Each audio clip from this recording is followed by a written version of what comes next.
તો આપણે ગુંદા ઉતારીને એટલે પહોંચ્યા છીએ અને જો એટલે ઉતાર્યા તો 5 થી 10 મિનિટ સાસમાં રાખવાના ગુંદા. હું જો બધા ગુંદા નાખી દઉં છું સાસમાં. તો જો અમે તવલી મૂકી દીધી છે અને હું નાખું તેલ વઘાર કરવા માટે. જો 2 ચમચી મરચું નાખ્યું છે, 1 ચમચી હળદર ને 1 ચમચી જીરું. હેલો ફ્રેન્ડ, જય માતાજી મિત્રો, કેમ છો બધા? મજામાં? અને હું પણ મજામાં છું. તો આ છે ઉનાળામાં મેં એકે વાર ગુંદાનું શાક ખાધું નથી અને અશ્વિને ખવડાવ્યું નથી. એટલે તે ગુંદાના શાકમાં એમાં શું નહીં વાત છે? ગુંદાનું શાક તો હું તને કાલ લાવી દઉં. હું એમાં શું વાહ બહુ કરી હો, પણ તારે સામું આવું ને એટલે મારા વાહ છે ને વિખાવા મળે, એન્ટ્રી બહુ પડવા મળે. શું તમારો વાળ મારથી બીવે? બીતા નથી તો એ છે ને એમ કે છે એવું નથી. મારે ગુંદાનું શાક ખાવું છે ને, અને છે ને આપણે વાડીએ જાવી ત્યાં ગુંદા લગભગ કાલ પમદી ઉતાર્યા હતા. હવે થઈ ગયા કે નથી જાય કઈ ખબર નહીં. જો મારે ભાગમાં હશે ને તો હું ગુંદાનું શાક કરીશ અને વ્લોગમાં બધાને બતાવીશ રેસીપી ગુંદાના શાકની. કાં આવડે છે ને? પછી મને હું નથી આવડતું ગુંદાનું શાક બનાવતા. આવડે બગાડતી નહીં હોય ને કે હું તને મારીને તારે વાહ ફાડી નાખી. હા હું અરે નો બગાડ, ગુંદાનું શાક બગાડ. મને ફેવરેટ કેટલું મસ્ત ગુંદાનું શાક ભાવે છે. કાં ગુંદાનું શાક બહુ ભાવે. હાલો હાલો જાવું ને વાડીએ. હાલો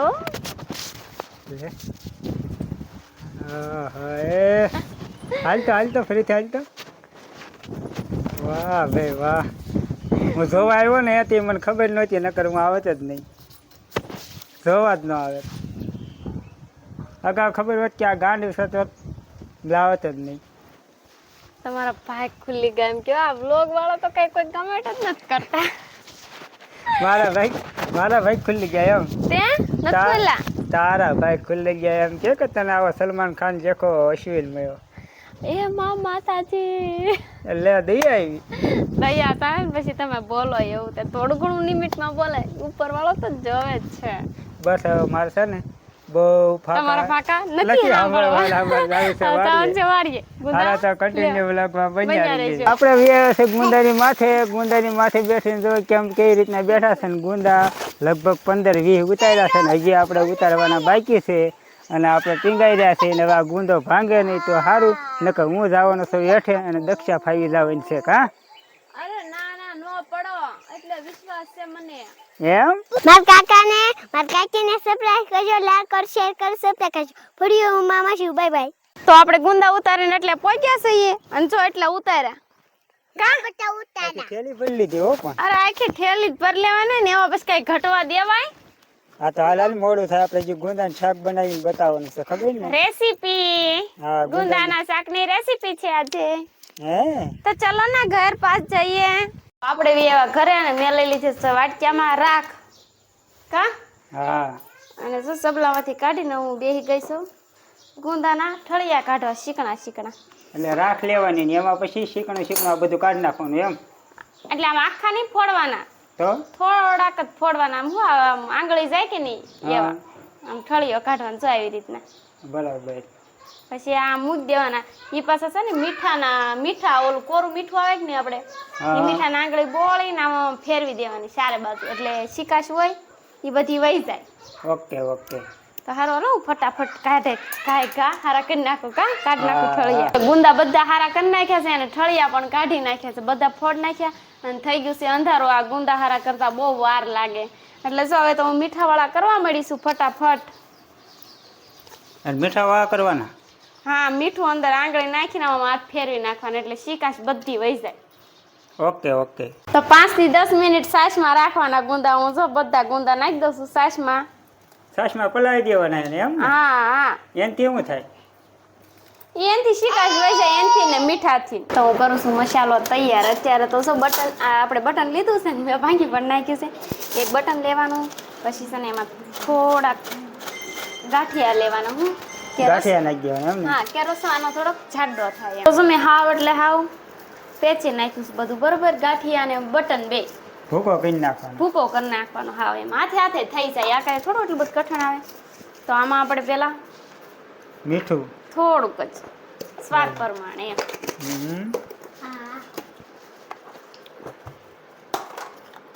પછી આપણે લીધું છે મસાલું. એમાં થોડુંક ધાણા જીરું, પછી થોડીક હળદર, પછી થોડુંક કાશ્મીરી મરચું. આમાં કાશ્મીરી મરચું વાપરવું એટલે કે આમ વધારે દેખાવ આવે એમ. લાલ આવે ને, લાલ થાય હા હા, લાલ આવે. અને આમાં એક પાવડા જેવું તેલ આમ છે ને, આમ ભેગું લોંદો થાય ને એવી રીતના તેલ નાખવાનું એમ. આવી રીતના બધું મિક્સ કરી દેવાનું. કારણ કે છે ને થોડુંક ઝાઝુ બનાવવાનું, ગુંદા હોય કે નહીં એ ભરાઈ જાય એનાથી થોડુંક ઝાઝુ, એટલે આ ઉપર મસાલો નાખીને તો સારું મસ્ત બને, જાડું જાડું એમ. તો જો આપણે ગુંદા પણ બધા સારા થઈ ગયા છે ને, આમાંથી સાસ કાઢી નાખવી.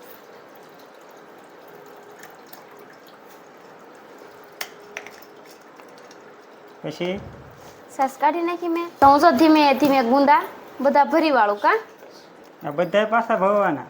તો આમાં મસાલો જ ભરવો જ પડે ને. તો આ બહુ અઘરું કામ છે. તો પણ શાક એવું મસ્ત બને ને. એમ? હા હા, બહુ જ મસ્ત બને શાક. આંગળીઓ સાટતા રહી જાય એમ? સાટતા રહી જાવ ને, આંગળીયું અંગૂઠો ને બધું ખાઈ જાવ. ઉતાવળ રાખ્યા એકદમ ભરવામાં જ ખાઈ જાય. હારું હાલો તો ફટાફટ ભરી વાળું અને પછી આપણે વઘાર કરી નાખીએ. જમે બધા ગુંદા ભરી વાળ્યા છે. દેખ તો આ આખા નાખા નો રે, થોડી ઘણી ફાડ્યું થઈ જ જાય, આપણે ભાંગતા હોય કે નહીં એટલે. પછી જો આમ આપણે ભરીને આમ થોડાક દબાવવાના, એટલે કારણ કે આમ મસાલો રે એમ આવી રીતના અંદર નાખી દેવાનું. હા હા, થોડાક દબાવવાના, એટલે આપણે કે સડતું હોય કે નહીં તો આમ બહાર ન નીકળે મસાલો એવી રીતના. જો અમે તવલી મૂકી દીધી છે અને હું નાખું તેલ વઘાર કરવા માટે. તેલમાં સડવા દેવાનું એટલે વધારે જ નાખવાનું હોય તેલ. કેટલા પાવડા નાખવાનું? મારે તો 5 પાવડા નાખવા પડશે, 4 થયા છે ને, અને આ 5 પાવડા નાખી દીધા છે. ગુંદા પ્રમાણે નાખવાના એમ ને? હા એમ, થોડુંક તેલમાં સડવા દેવાનું હોય એટલે વધારે જ નાખવાનું હોય. જો આ મેં રાઈ લીધી છે, એટલે તેલ ન થયું, થોડું પાણી હતું ને એટલે ગુંદા તમારા થોડાક તેલમાં સડી ગયા છે. તો આપણે બધું ઉપરથી નાખી દેવાનું. કાળા પડી ગયા હું? થોડીક દાશ પડી ગઈ, રોટલી કરવામાં રહીને એમાં જોવાય. હા લે રોટલી બનાવી હે? વાહ, શું બોલો તે રોટલા ખારે બનાવ્યા, એ વળી ખોટું બોલો તે નકરું. હું તો વખાણ કરું થોડાક તારા વિડીયોમાં. ઠીક, વિડીયોમાં જ ને. મરસું પાછું ઓછું નાખજો. કેટલું નાખ્યું? એ ઓછું જ છે. તો મેં જો 2 ચમચી મરચું નાખ્યું છે, 1 ચમચી હળદર ને 1 ચમચી જીરું. બધું એક ચમચી નાખી દેવાનું એમ ને? હા, ગુંદા પ્રમાણે. ગુંદા પ્રમાણે. તો છે ને અમારે કઈ ઘરની સાસ હોય નહીં, દુકાનની સાસ હોય. કા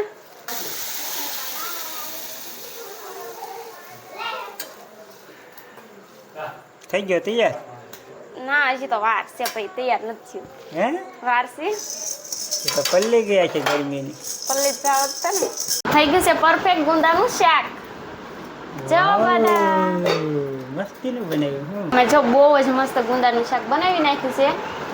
વાવ, મસ્તીનું બન્યું પણ. તો હું તો છે ને પહેલા જ ચાખી લો, તમને બધાને ખબર જ છે કે વસ્તુ હું જ ચાખું.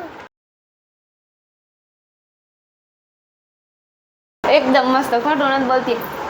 અને જો કોઈને હાસું ન લાગતું હોય તો મારા ઘરે આવજો, હું ગુંદાનું શાક પણ ખવડાવીશ. થોડીક મહેનત થાય છે પણ મારા આયુષને રાખશે એટલે હું ગુંદાનું શાક એને ખવડાવી દઈશ. એકદમ મસ્ત બનાવ્યું છે ને, ચકાચક જામી જાય એવું. હે? એટલે પણ મારા ઉપર વિશ્વાસ આવે છે કે નથી આવતો? આવે છે હો. બસ તો બહુ જ શાક તો મસ્ત. સારું બનાવે છે, એટલે જ મેં આ બધાની રેસીપી દેખાડી હું કે એવું બનાવે બધા એમ. બહુ મસ્ત છે ને. હાલો તો હવે. અમે નવા વ્લોગમાં મળીશું. અત્યારે તો વ્લોગ પૂરો કરી દેવાનો છે ને. હા તમે કરજો. સારું, હાલ તો હું કરી દઉં. તો અહીંયા આપણા વિડીયો ગુંદાનો પૂરો કરીએ છીએ, કેમ કે ગુંદાની રેસીપી બની ગઈ છે. તો વિડીયો પસંદ આવ્યો હોય તો વિડીયોને લાઇક, શેર અને સબસ્ક્રાઈબ કરવાનું ભૂલતા નહીં. નવા હોય તો સબસ્ક્રાઈબ કરવાનું ભૂલતા જ નહીં. મળશું હવે નવા વ્લોગમાં, એટલે કે કાલ બપોરે 12 વાગ્યા. તો ત્યાં સુધી આવજો. Tata, bye bye.